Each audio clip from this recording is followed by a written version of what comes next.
Nigeria ಜನರ ಜೀವನ ಸಂಪೂರ್ಣ ಅಸ್ತವ್ಯಸ್ತವಾಗಿದೆ. ಯಾವಾಗ ತಾವು ಸಾಯ್ತೀವೋ ಅಂತ ಜೀವವನ್ನ ಕೈಯಲ್ಲಿ ಹಿಡಿದು ಜನರು ಬದುಕುವಂತಾಗಿದೆ. ಇಸ್ಲಾಮಿಕ್ ಭಯೋತ್ಪಾದಕರು ಮನೆಗಳನ್ನ ಸುಟ್ಟಿದ್ದಲ್ಲದೆ ಅಂಗಡಿಗಳನ್ನ ಲೂಟಿ ಮಾಡಿದ್ದಾರೆ.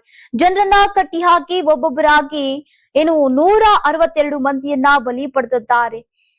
ಪಶ್ಚಿಮ ನೈಜೀರಿಯಾದ 2 ಹಳ್ಳಿಗಳ ಮೇಲೆ ನಡೆದಂತಹ ದಾಳಿಯಲ್ಲಿ ಸಶಸ್ತ್ರ ಉಗ್ರಗಾಮಿಗಳು ಈಗ ಕನಿಷ್ಠ 162 ಜನರನ್ನ ಕೊಂದಿದ್ದಾರೆ. ಇದು ಇತ್ತೀಚಿನ ತಿಂಗಳುಗಳಲ್ಲಿ ನಡೆದಂತಹ ಅತ್ಯಂತ ಭೀಕರ ದಾಳಿಗಳಲ್ಲಿ ಒಂದಾಗಿದೆ.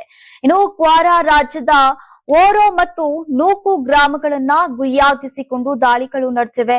ಇಸ್ಲಾಮಿಕ್ ಸ್ಟೇಟ್ ಗುಂಪಿಗೆ ಸಂಬಂಧಿಸಿದ ಸಶಸ್ತ್ರ ಗುಂಪು ಲಕುರಾವ ಈ ದಾಳಿಗಳನ್ನ ನಡೆಸಿದೆ ಎನ್ನಲಾಗ್ತಾ ಇದೆ. ಆದ್ರೆ ದಾಳಿಯ ಹೊಣೆಯನ್ನ ಯಾರು ಹೊತ್ಕೊಂಡಿಲ್ಲ.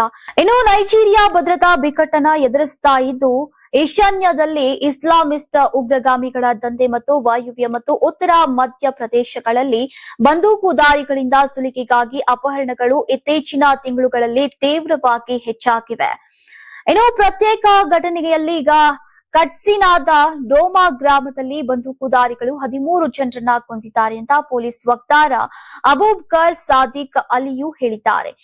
ಸೇನಾ ನೆಲೆಯ ಮೇಲೆ ನಡೆದಂತಹ ಪ್ರತ್ಯೇಕ ದಾಳಿಗಳಲ್ಲಿ ಬೋಕೋ ಹರಾಮ್ ಉಗ್ರಗಾಮಿಗಳು ಕನಿಷ್ಠ 36 ಜನರನ್ನ ಕೊಂದಿದ್ದಾರೆ. ಅಂತಾರಾಷ್ಟ್ರೀಯ ವಾಣಿಜ್ಯ ಮೇಳ 2026 ಫೆಬ್ರವರಿ 6, 7, 8ರಂದು ಬೆಂಗಳೂರಿನ ಅರಮನೆ ಮೈದಾನದ ತ್ರಿಪುರವಾಸಿನಿಯಲ್ಲಿ ಆಯೋಜಿಸುತ್ತಿದೆ.